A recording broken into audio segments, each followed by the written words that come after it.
whatever, my Hindi being what it is. Yeah, you are a professor, you can correct somebody's English, you can correct my Hindi, but your political philosophy, I will have to remind you, may not be correct. Sir, honourable member चिट्ठी लिखे हैं, वो लिखी है, लिखा है, I don't mind, आप समझ रही हो बात। 9 नवंबर, सॉरी प्लीज, मेरा हिंदी का मजाक मैं उड़ा रही हूँ जी, क्योंकि मैं ये ऐसे स्टेट से आ रही हूँ। भाई साहब, आप उसके पक्ष में बैठे हो ना, आप जरूर पूछिए। मैं ऐसे स्टेट से आ रही हूं जहां हिंदी पढ़ना गुनाह लगता है, इसीलिए बचपन से हिंदी पढ़ने का मुझे रोका गया। उधर आपका झगड़ा रखो, मेरे से नहीं। झगड़ा आपका उनसे होना चाहिए जो हिंदी पढ़ने में आपत्ति बोलते हैं, आपत्ति मानते हैं हिंदी, उनसे झगड़ा करो भाई, मेरे से क्या कर रहे हो। जल्दी से उठना नहीं है, जबकि आपके मित्र पक्ष का लोग का राजनीतिक हिंदी विरोध का समझते नहीं हो आप। सर, लुक्का पार्लियामेंट्री वर्ड है क्या सर? हाँ, I didn't use any such a word. What is lukka? What is lukka? Who used it? Who used it? I have not used it at all. I am not a Hindi bhashi either. I have not used it, sir. Sir. That's right, whoever used it, right? I have not used it, sir. I'm sorry. What? I have not used it. I don't even know that word. What are you throwing it at me? You probably hear it in Assami. I have not used that word. माननीय मंत्री जी, yeah, but I have not used the word because I don't know it. There is no lie or no. I am saying I have not used it, and I have not said you're lying. I am not here to argue in those. I argue on merit. If I have not used it, why will I admit it? And first of all, my Hindi is not so rich for me to use abuses. I use barely 10 words with which मैं बोलचाल हिंदी करती हूँ जी. If only my vocabulary was rich, I'll know which is abuse, which is not. माननीय मुख्यमंत्री जो देश की एकमात्र महिला मुख्यमंत्री भी है, उनका माइक बीच राह में ऑफ कर दिया गया था। वो बंगाल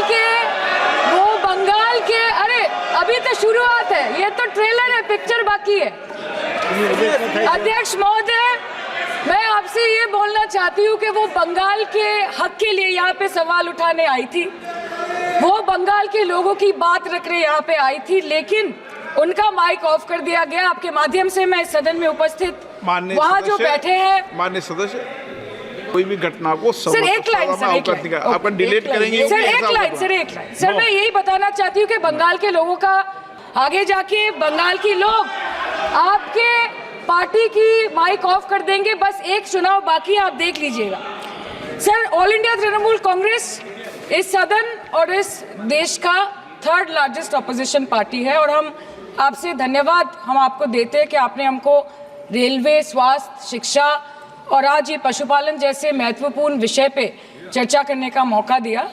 लेकिन तृणमूल कांग्रेस आगे जाके देश के हर महत्वपूर्ण मुद्दे पे बात करेगा, चाहे वो चीन का अनैतिक रूप से इस देश में प्रवेश हो या वो 700 से ऊपर आंदोलन जीवी किसानों की माननीय सदस्य, आप पहली बार बोल रही हैं, मैं आपको हस्तक्षेप नहीं करना चाहता, लेकिन जिस अनुदानों की मांगों पर चर्चा सर अभी आ रहे सर, नीट के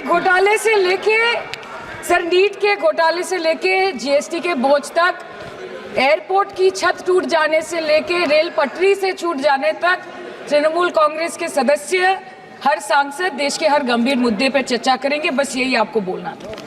respected sir, Mamati Manush is the Magna Carta of the governance of West Bengal and our party, and I feel truly honored that today I've been given the opportunity to talk on a ministry which is intrinsic to the Mamati Manush of the country.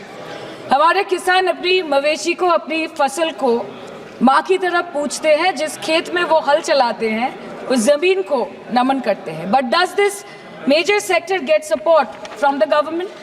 Sir, Indian agriculture supplies around 58% of India's livelihood and is a principal source of income for half of the population, accounting for 17 to 18% of the country's GDP.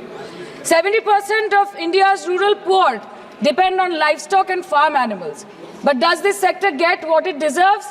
इसका जवाब अगर आप देश के किसान से पूछेंगे तो वो आपको यही बात बोलेंगे कि चाय से शुरू हुई थी सरकार और गाय पे अटक गई और विकास की मौसी 10 साल में रास्ते में भटक गई। Sir, exorbitantly high cost of cattle and poultry feed under the mismanagement of this sector by the current government and wholesale fodder inflation hovering between 25% to 28.6% in the last 2 to 3 years, it is a 9-year high. Sir, किसान खुद क्या खाएंगे? अपने परिवार के लोगों का खिलाएंगे? अपनी गाय भैंस भेड़ बकरी को क्या खिलाएंगे?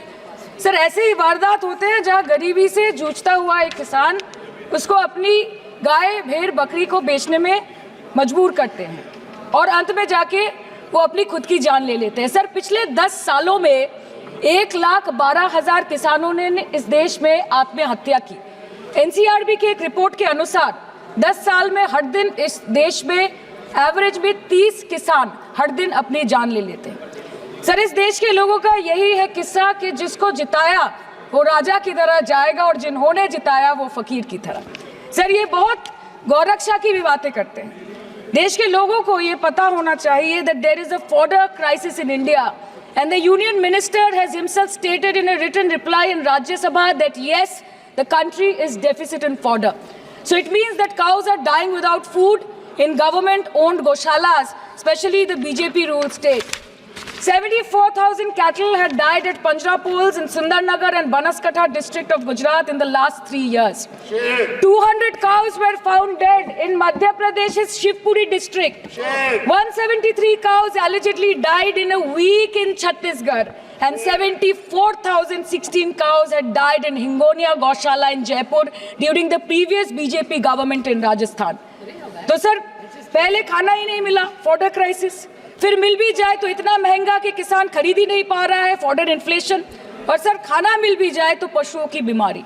उससे मुकाबला करने के लिए इस सरकार ने क्या किया?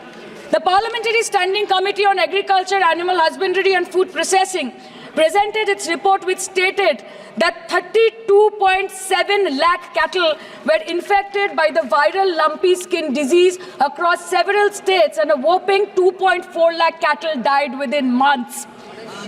ये बोलते हैं कि गाय हमारी माता है पर माँ की रक्षा करना इन्हें नहीं आता है। अध्यक्ष महोदय, हम सब जानते हैं कि इस मिनिस्ट्री के अंतर्गत डेयरी भी आता है और भारत इस पूरी दुनिया में दूध के उत्पादन में नंबर 1 है, contributing to almost 24.46% of global milk production. But since the government has not been able to bridge the gap between demand and supply, it has successfully turned the country from being the largest producer of milk to an importer of milk. In the last 10 years, due to the stagnation in milk production, the gains of white revolution has been systematically whitewashed. The dairy farmers are forced to throw buckets of milk on the highway protesting against meager remuneration for their produce. And the price of milk, on the other hand, has increased by a massive 55% in the past 10 years. It was rupees 36 per litre in 2014 and now rupees 56 per litre in 2024.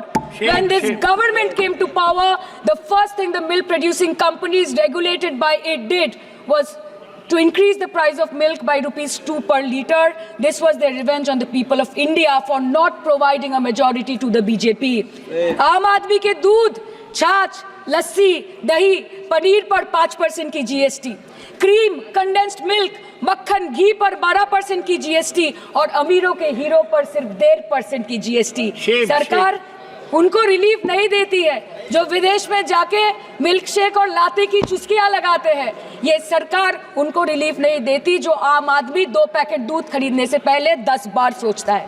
Sir, बचपन से हम सुनते आए थे कि Sunday हो या Monday रोज खाओ अंडे।